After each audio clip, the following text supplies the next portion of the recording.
antiga, viral, irrefutável. É o que dizem sobre essas teorias. Existe um túmulo no Japão com o nome de Jesus, um templo na Índia que diz que ele viveu lá, e registros que afirmam que a igreja escondeu tudo isso. Hoje a gente abre cada uma delas, e você vai entender por que cada teoria diz mais sobre nós do que sobre ele.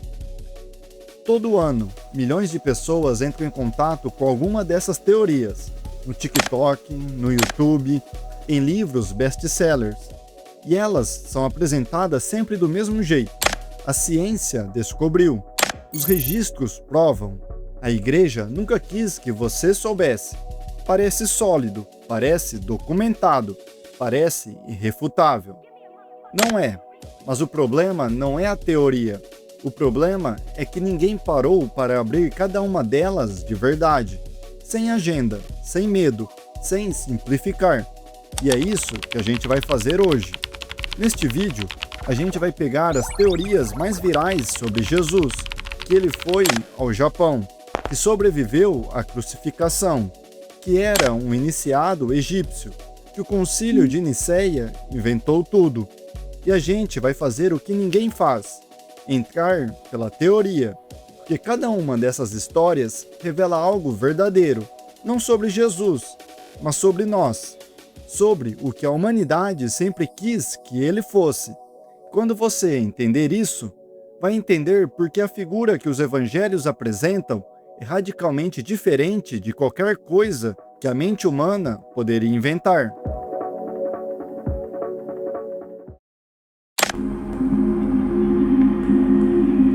Vamos começar com a teoria que tem mais documentação, ou pelo menos é o que dizem. Entre os 12 e os 30 anos, os evangelhos são quase silenciosos sobre Jesus. 18 anos, quase nada. E esse silêncio virou um buraco negro para a imaginação humana. Em 1894, um jornalista russo chamado Nikolai Notovitch publicou um livro bombástico. Ele afirmava ter descoberto num mosteiro no Tibete textos antigos que provavam que Jesus viveu na Índia, que estudou com os brahmanes, que aprendeu com os budistas. O livro explodiu, foi traduzido para vários idiomas e ainda circula como evidência até hoje. Um pequeno detalhe: quando pesquisadores foram até o mosteiro, os monges disseram que nunca tinham ouvido falar de Notovitch e que os textos nunca existiram. Fraude, documentada, exposta, esquecida. Mas por que essa história ainda vive? Porque o silêncio incomoda. 18 anos sem registro. Para a mente humana, silêncio não é paz. É uma porta fechada. E diante de uma porta fechada, a imaginação não espera. Ela invade. Notovitch não inventou uma mentira por acidente. Ele inventou uma mentira que as pessoas queriam acreditar. Um Jesus que viajou, que aprendeu e descobriu. Um Jesus humano demais. Mas o Evangelho de Lucas tem uma linha sobre esses anos. Uma única linha. Jesus crescia em sabedoria, em estatura e em graça diante de Deus e dos homens. Sem Tibete, sem brahmanes, sem mosteiro. O silêncio dos evangelhos não é um erro, é uma afirmação de que o que importava não era onde ele estava, mas quem ele estava se tornando. E isso nenhum manuscrito forjado consegue substituir. Mas os anos perdidos são só o começo, porque tem uma teoria que parece muito mais séria, muito mais documentada, e que, ao contrário de Notovitch, usa fontes reais.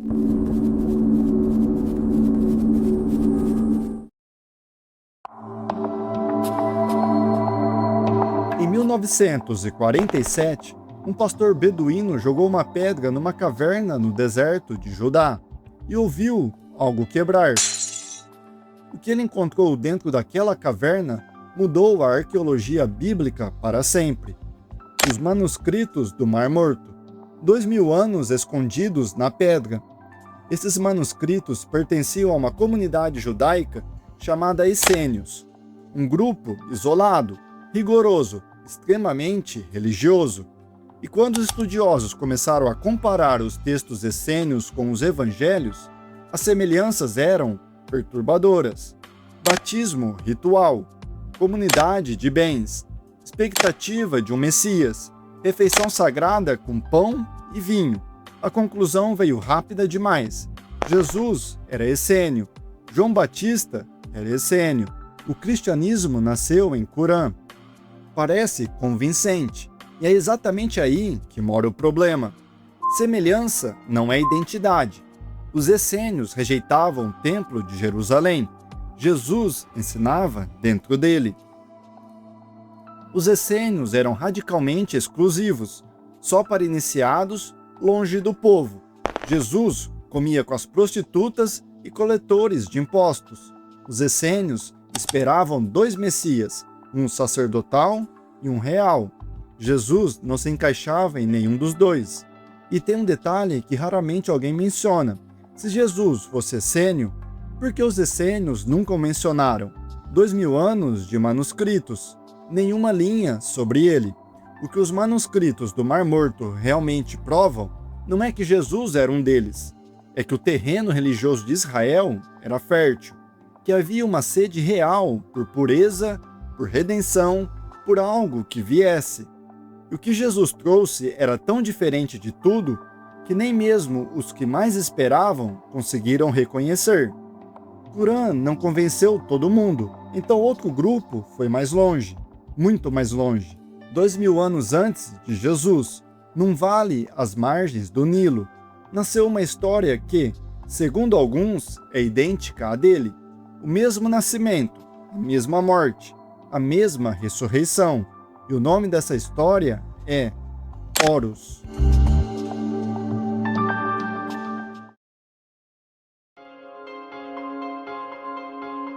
Deus egípcio do sol, filho de Osíris e Ísis, adorado às margens do Nilo por mais de 3.000 anos. E segundo essa teoria, não apenas parecido, mas o modelo original de Jesus Cristo. Nasceu de uma virgem, foi batizado, tinha 12 discípulos, fez milagres, morreu e ressuscitou.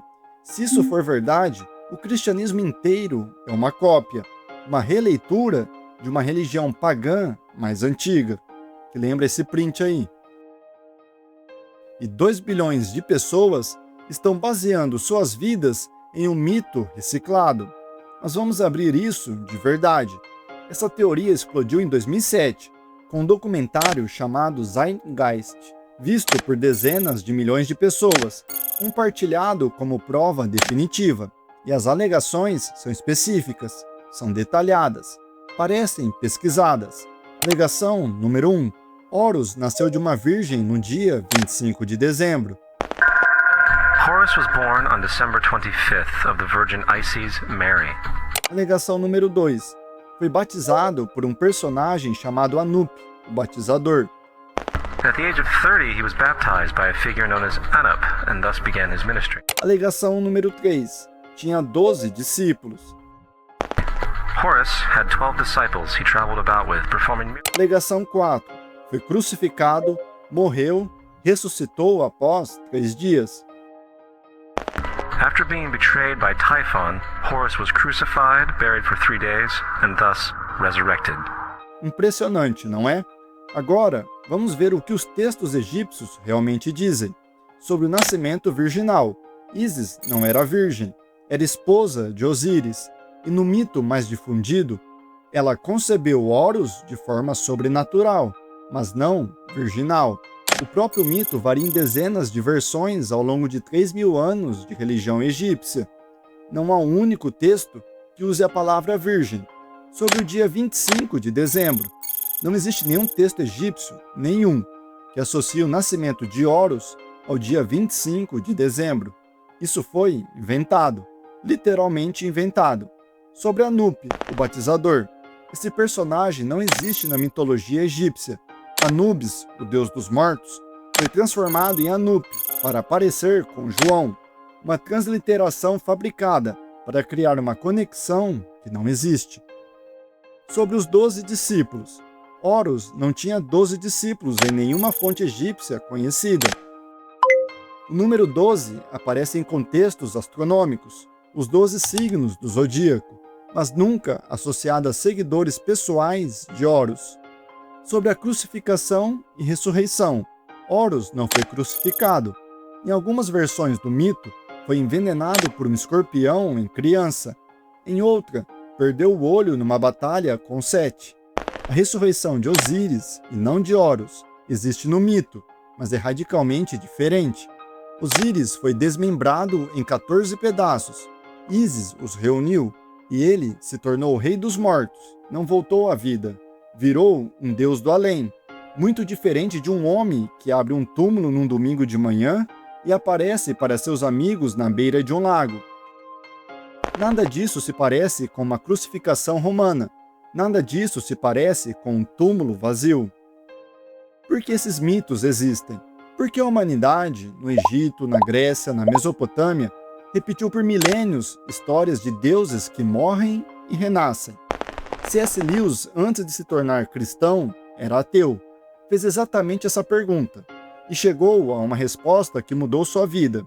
E se esses mitos fossem ecos? E se a humanidade, no escuro, estivesse intuindo algo real que ainda não tinha acontecido?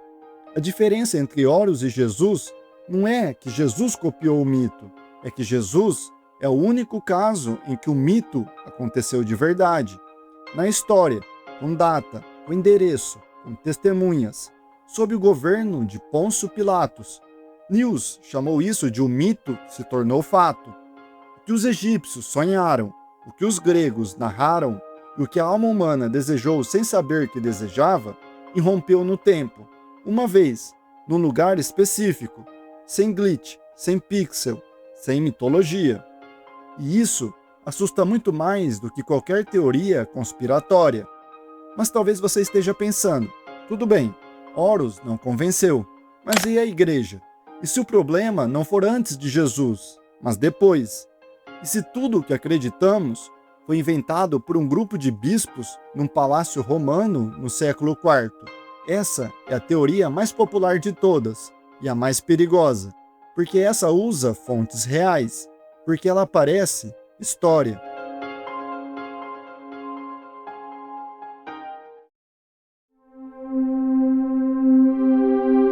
Em 325 d.C., o imperador romano Constantino convocou um concílio.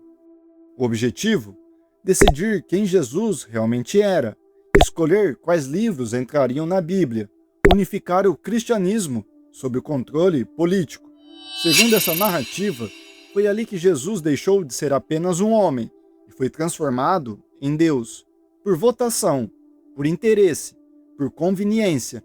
E se isso for verdade, então toda a base do cristianismo não vem de Jesus, vem de Roma. Agora vamos abrir isso, de verdade. O concílio de Nicéia realmente aconteceu. Isso não é teoria. Mais de 300 bispos, vindo de várias regiões do império, se reuniram. Mas o motivo da reunião não era decidir se Jesus era Deus, era lidar com uma crise que já existia, um debate interno. Um homem chamado Ário começou a ensinar algo diferente, que Jesus não era eterno, que foi criado por Deus, que em algum momento não existia. Isso se espalhou rápido e dividiu a igreja.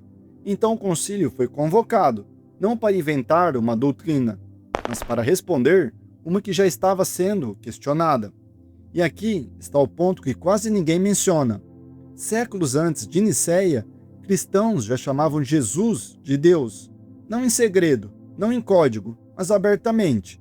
Por exemplo, Inácio de Antioquia, no ano 107, 200 anos antes de Constantino, ele já chamava Jesus de nosso Deus, sem votação, sem imperador, sem Nicéia. Ou Justino Marte, que descreve Jesus como o Verbo eterno, digno de adoração. Ou ainda Irineu de Lyon, que combate heresias afirmando claramente que Cristo é Deus encarnado. Nenhum deles estava em Nicéia, nenhum deles dependia de Constantino, e todos viveram muito antes de qualquer votação. Então o que aconteceu em Nicéia? Não foi a criação de uma nova ideia, foi a defesa de uma antiga. Sim, houve debate. Sim, houve discordância. Mas a decisão final não foi apertada como dizem. A posição de Ário foi rejeitada quase unanimemente. E tem outro mito popular. Foi em Nicéia que escolheram os livros da Bíblia. Não foi. O concílio não definiu o cânon bíblico. Nenhuma lista oficial de livros foi votada ali. Os evangelhos de Mateus, Marcos, Lucas e João já circulavam e eram usados há séculos. Então o que essa teoria faz? Ela pega um evento real, mistura com meia-verdade e preenche o resto com desconfiança. Porque no fundo, é mais confortável acreditar que tudo foi manipulado do que encarar a possibilidade de que não foi. Se Jesus não foi inventado, se sua identidade não foi decidida por votação, então a pergunta muda completamente. Não é mais quem a igreja disse que ele era, mas sim quem ele realmente disse que era.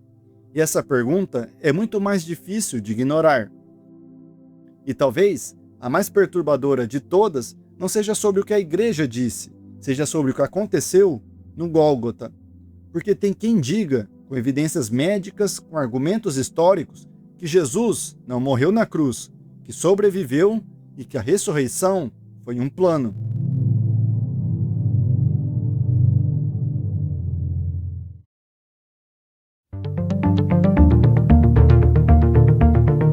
E essa teoria tem nome, Swoon Theory, a teoria do desmaio.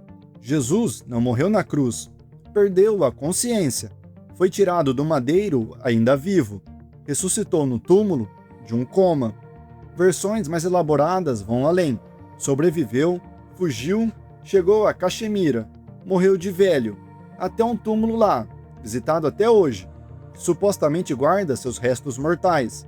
Parece absurdo, mas os argumentos são mais cuidadosos do que parecem. 6 horas na cruz, relativamente pouco para uma crucificação romana, que podia durar dias. Os soldados não quebraram suas pernas, sinal de que estava morto, ou parecia estar. O vinagre oferecido na esponja, segundo alguns, poderia conter sedativo. José de Arimateia conseguiu o corpo rápido demais, juntando os pontos. E se foi um plano? E se alguém o tirou vivo? Soa convincente, até você conhecer o que os romanos sabiam fazer. Os romanos crucificavam profissionalmente. A morte da cruz não vinha só da exaustão, vinha da asfixia. O corpo pendurado força os pulmões. Respirar vira um esforço ativo e insustentável. Antes da cruz, Jesus passou pela flagelação romana, diversos golpes, com um instrumento chamado flagrum, couro com ossos de chumbo nas pontas. Médicos forenses que estudaram o processo descrevem o resultado: choque hipovolêmico severo, antes mesmo de chegar ao Gólgota. Allowed himself to die. And being human at that point in time, he could not have survived this particular series of traumas. It's not possible. E o detalhe que encerra o argumento: o soldado romano perfurou seu lado com uma lança. João 19:34 descreve sangue e água saindo separados, o que os patologistas identificam como sinal de derrame pericárdico. O coração já tinha parado.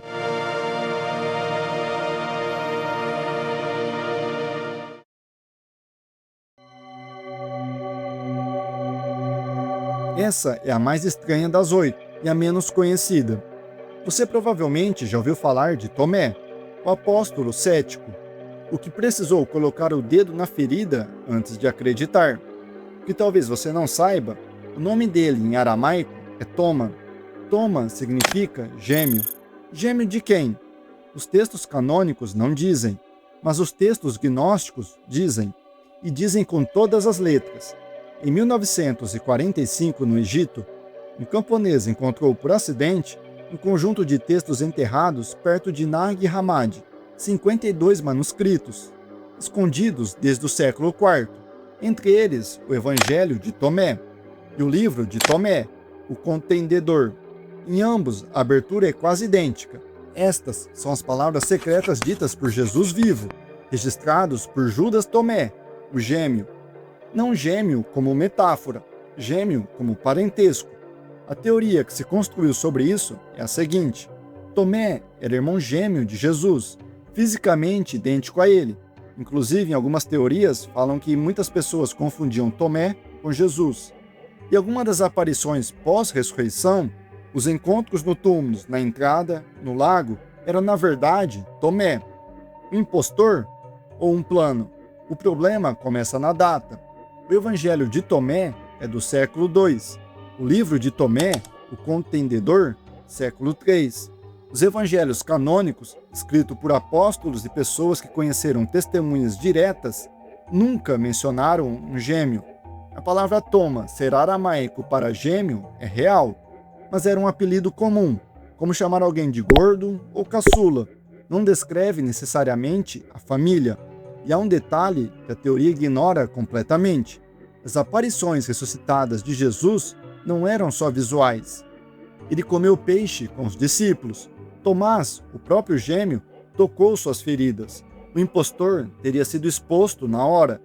Textos tardios, sem corroboração, construídos sobre um apelido. A teoria não tem chão. Mas se não era seu gêmeo, havia alguém que alguns dizem que estava ainda mais perto dele.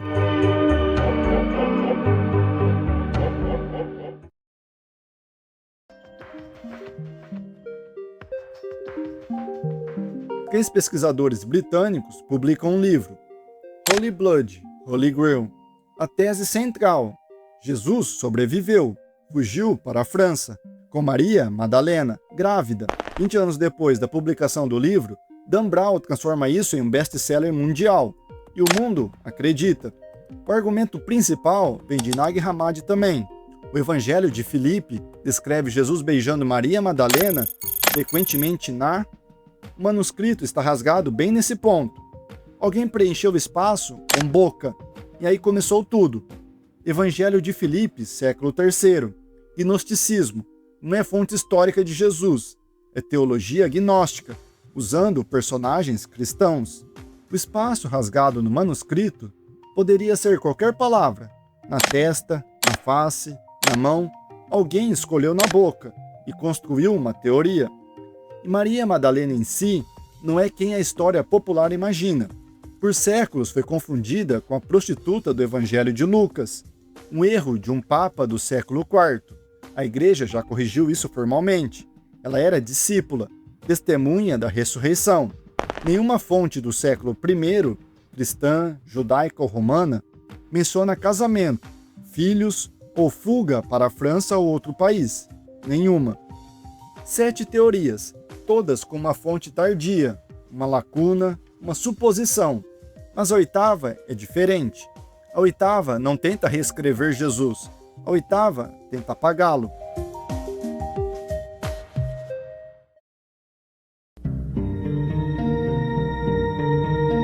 Mitismo histórico é o nome acadêmico da teoria. O argumento é simples. Jesus de Nazaré nunca existiu como pessoa histórica. Foi criado um mito solar, um arquétipo, construído sobre divindades pagãs mais antigas. Não há fonte contemporânea a ele que o mencione pelo nome. Os evangelhos foram escritos décadas depois. Paulo raramente descreve detalhes históricos da vida de Jesus. Se você retirar a fé, o que sobra? Bart Ehrman é agnóstico, estudou teologia, perdeu a fé, escreveu livros criticando o Novo Testamento e ainda assim escreveu um livro inteiro defendendo a existência histórica de Jesus, porque, para um historiador sério, a questão não é controversa. Tácito, historiador romano, escreveu em 116 d.C. Cristo, de quem o nome tem sua origem, sofreu a pena extrema durante o reinado de Tibério, pelas mãos de Pôncio Pilatos. Flávio Joséfo, historiador judeu, não cristão, menciona Jesus 2 vezes nas antiguidades judaicas.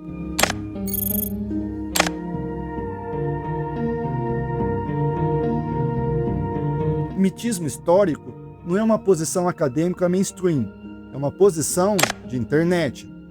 Praticamente nenhum historiador secular, ateu, agnóstico, judeu ou muçulmano, defende que Jesus nunca existiu. Eles podem discordar sobre quem ele era, não sobre se ele estava lá. Deixa eu te dar um número, só um. Para Sócrates, filósofo que mudou o mundo, Existem 4 fontes da antiguidade que o mencionam. Para Alexandre o Grande, que conquistou metade do mundo conhecido, são 5 fontes sobreviventes. Para Jesus de Nazaré, no mínimo 25. Ninguém questiona a existência de Sócrates, ninguém questiona Alexandre, e ainda assim, com mais fontes do que os dois juntos, muitos questionam Jesus, um filho de carpinteiro da Galileia. Esse tema merece um vídeo inteiro, e ele logo vem.